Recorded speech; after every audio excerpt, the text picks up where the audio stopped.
isang member ng Committee of Justice, may utang yan na 8 million Naku sa po. asawa ko. Kaya nga hindi pa nadagdag yun. So kulang yun, yung pinakita nila. Kasi Oo, kasi hindi million. naman pwede ilagay pa yon kasi hindi pa siya kita. Kasi Yun. utang pa lang siya sa iyo. So, Pero matindi, no? May utang na, nag-aaposa pa. diba?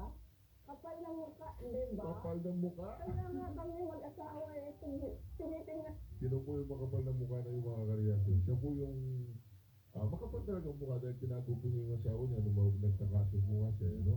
Tapos kinuha po ng abogado yata ito. Niya, mga interview niya, sinasabi ko talaga sa asawa ko. Sabi ko, ito ang kapal na mukha, oh, may utang na 8 million, naghanap ang bumanas. Unexplained wealth. Na tinatanong ko lagi, ituro mo sa akin, saan dyan ang unexplained?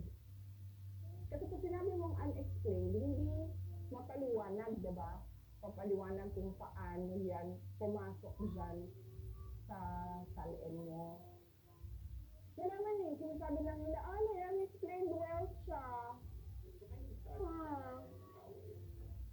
Di ba kasama po yung asawa si Dasalin? So, nagtatrabaho pa naman yung asawa ni PBB. Oo naman. Oo, nagtatrabaho yung asawa ko. Yun yung isang member ng Committee of Justice, may utang yan na 8 million sa asawa ko. Kaya nga hindi pa nadagdag yun. So kulang yun, yung pinakita nila. Kasi Oo, kasi hindi naman pwede ilagay pa yon kasi hindi pa siya kita. Kasi utang pa lang siya sa iyo. So, pero matindi, no? May utang na, nag-aaposa pa. diba? Kapal ng mukha, diba? Kaya nga kami mag-asawa eh, tinitingnan namin siya dyan mga ano niya, mga interview niya. Sinasabi ko talaga sa asawa ko.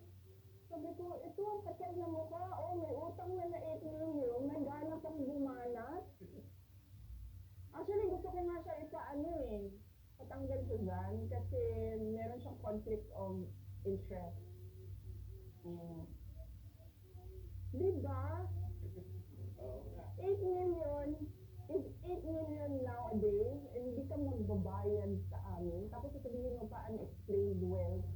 Saan nga ba doon? Sige nga, sabihin mo sa akin, saan doon sa salin ko tinuro nila unexplained? Wala. Wala, di ba? Basta yung ano lang nila, no? From 18 million, naging 88 million in 16 years. 16 years yun, ha? 16 years yun. Oo. So, anong iniisip nila? Nakatunganga ako in 16 years na parang ano, sorry sa term ha, nagbilangkad lang ko naglingkod na may pay o ginarna, hindi ako kumikita, hindi naghanap buhay, hindi nagtrabaho. Igalang, sundin, at ipagtanggol ang ating saligang batas. Kaya po, pag kayo kahit sino sa ating gobyerno nagpalipad, nagsuko, kumidnap ng Pilipino para isuko sa banyaga at doon hatulan, magkalaban tayo. Ano po kasi? Huwag ka mag-alala dahil ang mga kapwa mo Pilipino ay hindi ka nakakalimutan, hindi nakakalimutan ang mga magandang ginawa mo para sa bansang ito, para sa mga Pilipino.